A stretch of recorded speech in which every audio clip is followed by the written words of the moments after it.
सहनाववतु सहनौ भुनक्तु सह वीर्यं करवावहै तेजस्विनावधीतमस्तु मा विद्विषावहै। ओम शांति शांति शांति। वैदिक जीवन पद्धति की इस कक्षा में आप सबका हार्दिक स्वागत है, अभिनंदन है। ब्रह्मचर्य सूक्त का हम आज 5वां मंत्र आरंभ करेंगे। पिछले जो भी मंत्र हमने पढ़े हैं बहुत ही उत्साह और इतना अदम्य साहस हमको इन मंत्रों से सीखने को मिलता है। और जो आचार्य अभयदेव जी विद्यालंकार, जिन्होंने बहुत ही सरलता के साथ इन मंत्रों का व्याख्यान किया है, बहुत ही ग्राह्य है और बहुत ही व्यवहारिक व्याख्यान पढ़ रहे हैं। पिछली कक्षा से आप में से किसी का कोई प्रश्न हो तो हम आगे बढ़ते हैं। इस मंत्र को एक बार लिखेंगे।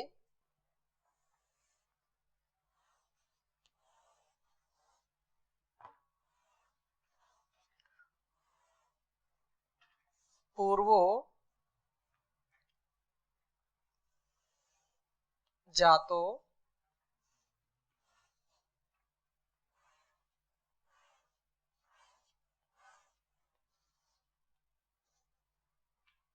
ब्रह्मणो ब्रह्मचारी।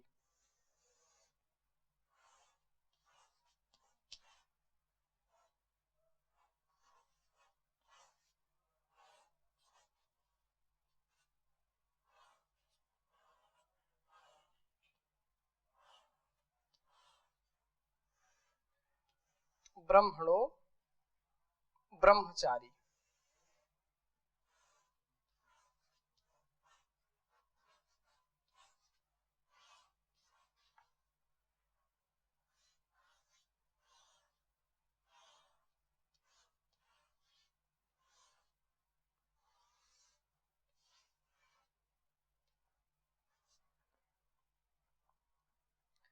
घर्मम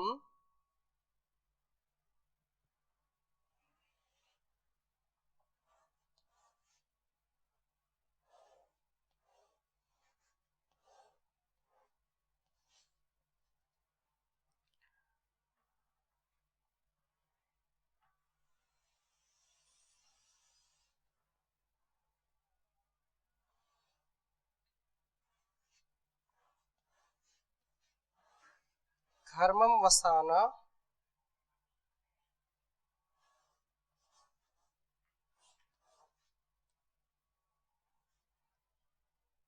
तपसो दतिष्ठत्।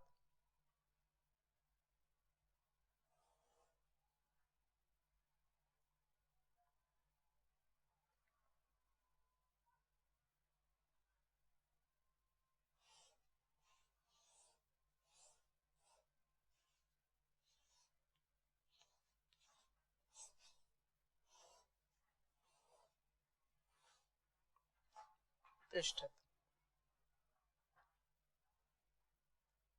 तस्मात् जातम्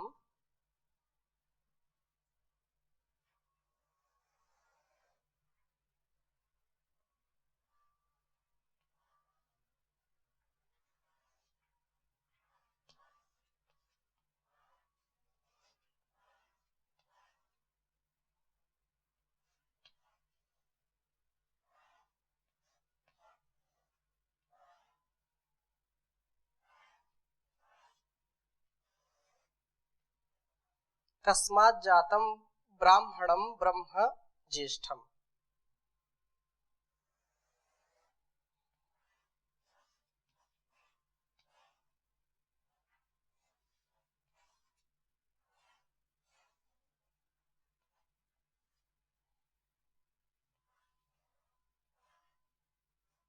ब्राह्मणं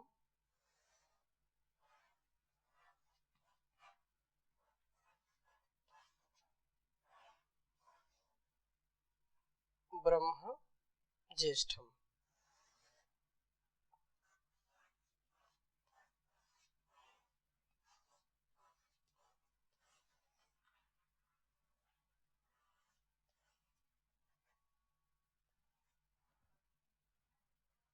देवाश्च सर्वे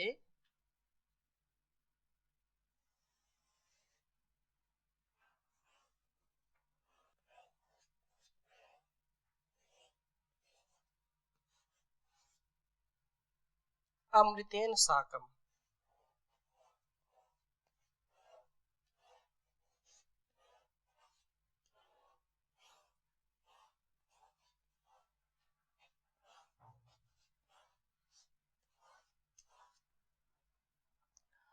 पूर्वो जातो ब्रह्मणो ब्रह्मचारी घर्मवसानस्तपसोदतिष्ठत तस्मात् जातं ब्राह्मणं ब्रह्म ज्येष्ठम्। देवाश्च सर्वे अमृतेन साकम्। पूर्वो जातो ब्रह्मणो ब्रह्मचारी घर्मं वसानस्तपसोदतिष्ठत तस्मात् जातं ब्राह्मणं ब्रह्म ज्येष्ठम्। देवाश्च सर्वे अमृतेन साकम्। इस मंत्र को आचार्य बहुत ही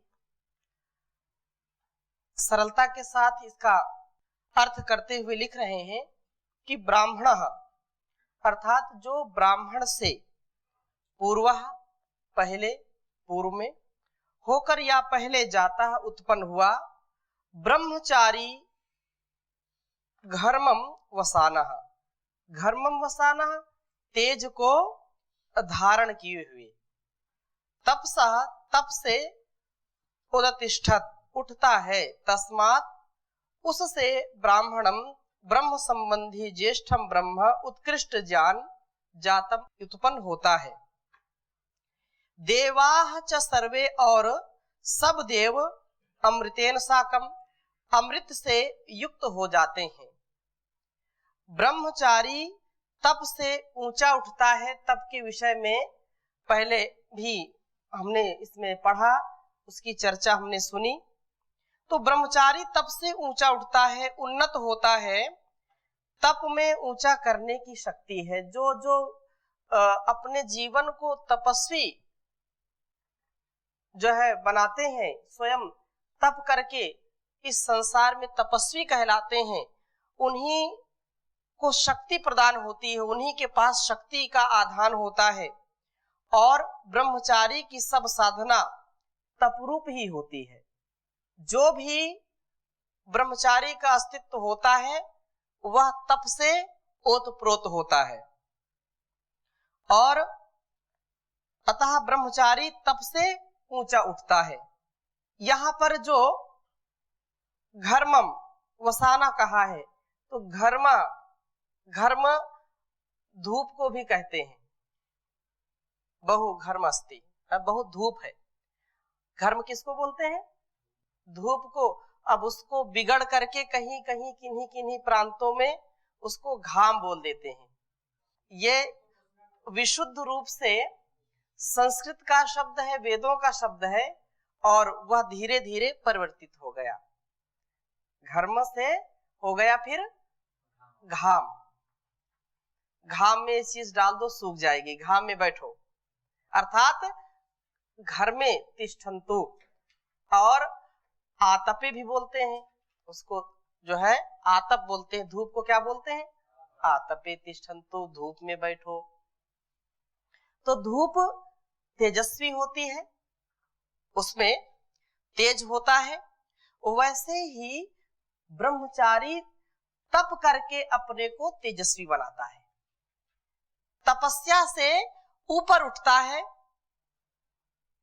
अग्नि का स्वभाव ऊपर की तरफ गति करना है।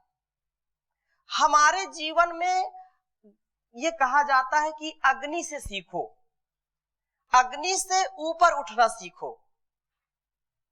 और जल से विनम्रता सीखो। जल विनम्रता का प्रतीक है।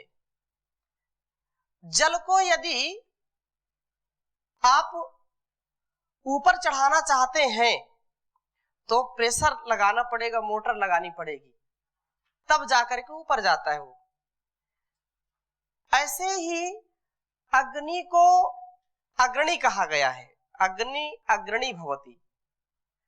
अग्नि का यह स्वरूप होता है कि अग्नि सदा ऊपर ही उठती है, ऊपर ही उसकी लपटें जाती रहती हैं। आप अग्नि को किसी पात्र में लेकर के उल्टा भी कर देंगे तो भी वह नीचे नहीं जाएगी, वह ऊपर को जाती है। इसलिए हमारे जीवन में अग्नि का विशेष महत्व है। यदि हमारे शरीर में अग्नि ना हो तो हमारा यह अस्तित्व नहीं रह सकता है। अग्नि हमको जीवन प्रदान करती है और इस जीवन को कभी पतित न होने दें। जैसे अग्नि जलती है, चाहे छोटे पात्र में, अग्नि कुंड में, हवन कुंड में, चूल्हे में या कहीं भी आप देखेंगे, चाहे छोटी गैस जलाइए चाहे बड़ी गैस जलाइए, गैस में भी तो अग्नि है। तो गैस चूल्हा जब छोटा हो या बड़ा हो वो ऊपर की ओर ही सदा जलता है। तो हमारा जीवन अर्थात ब्रह्मचर्य युक्त जो जीवन है वो सदा ऊपर की ओर उठने वाला होना चाहिए, कभी भी पतित होने वाला नहीं होना चाहिए। हम चाहे अल्पकाल चाहे दीर्घकाल में इस जीवन को जीने वाले हो, परंतु एक क्षण भी हमारा पतन की ओर नहीं होना चाहिए, सदा उत्थान की ओर होना चाहिए। उत्थान जब आप आत्मसात करेंगे तो इस संसार का कोई भी भोग, कोई भी रोग, कोई भी दोष आपको नीचे नहीं गिरा सकता, पतित नहीं कर सकता है।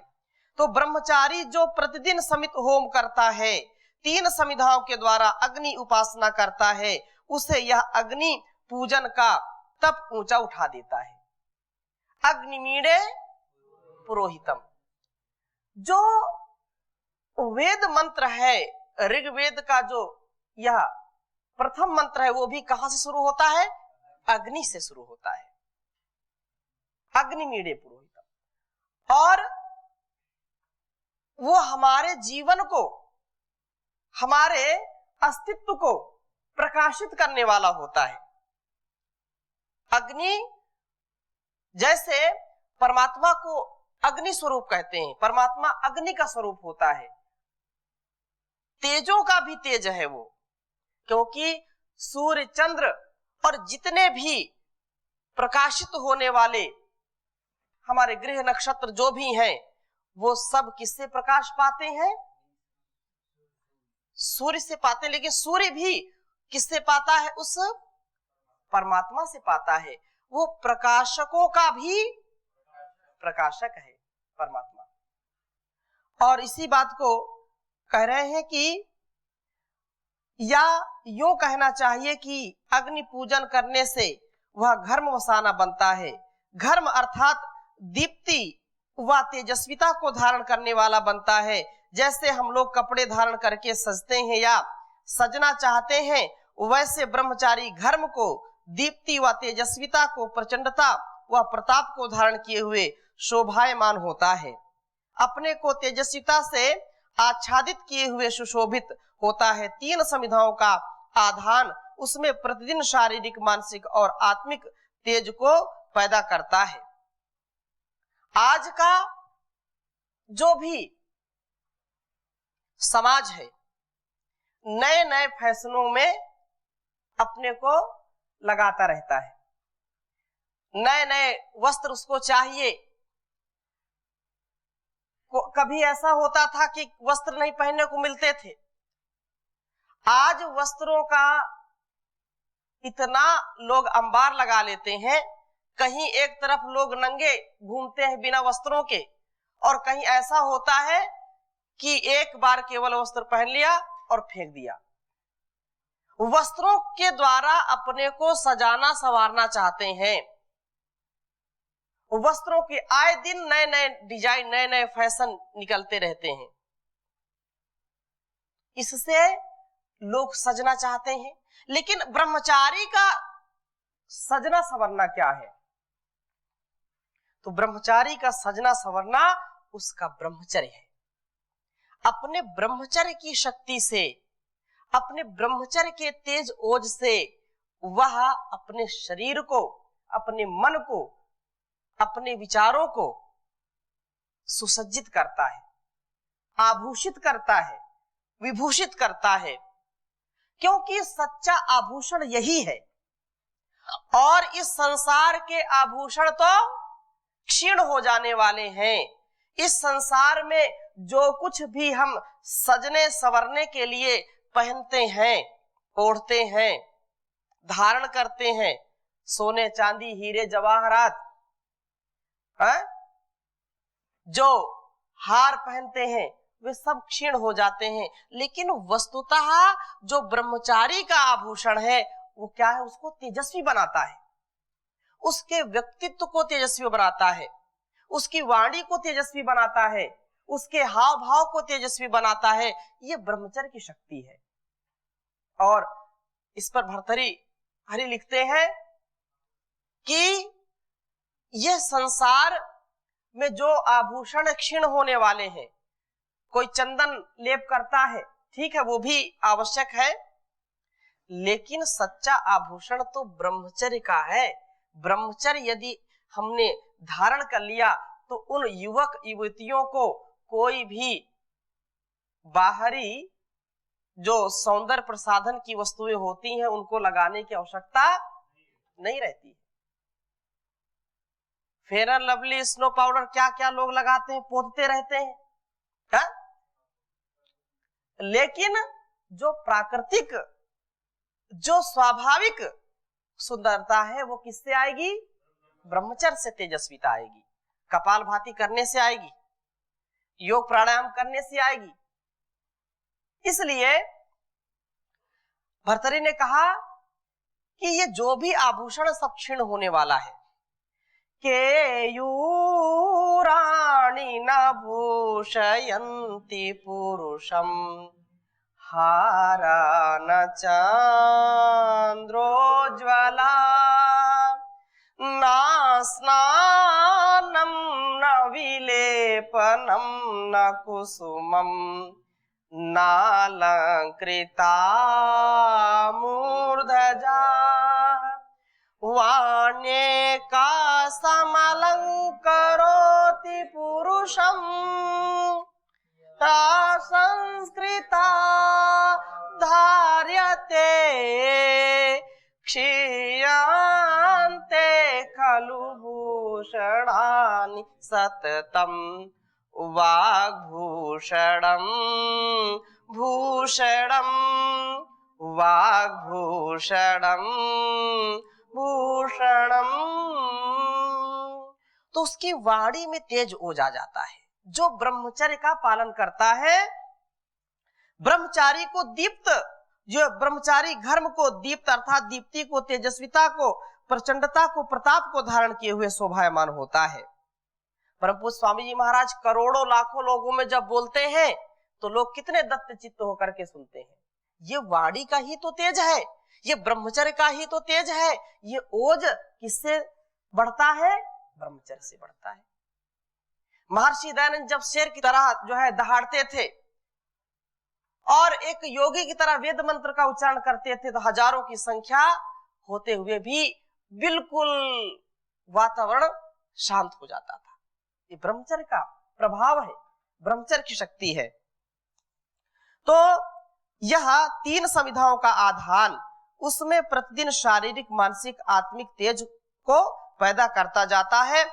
अतः जब वह अपनी तपस्या को समाप्त करता है तो वह बड़े भारी तेज को धारण किए हुए अपनी तपस्या से उठता है। अर्थात अपने को हर प्रकार से सबल बना लेता है। घर्मम वसानस तपोदस तिष्ठत, वह ब्रह्मचारी किस लिए उठता है? संसार की सेवा के लिए उठता है, संसार में ब्रह्म को जन्म देने के लिए उठता है। ध्यान देने की योग्य बात है।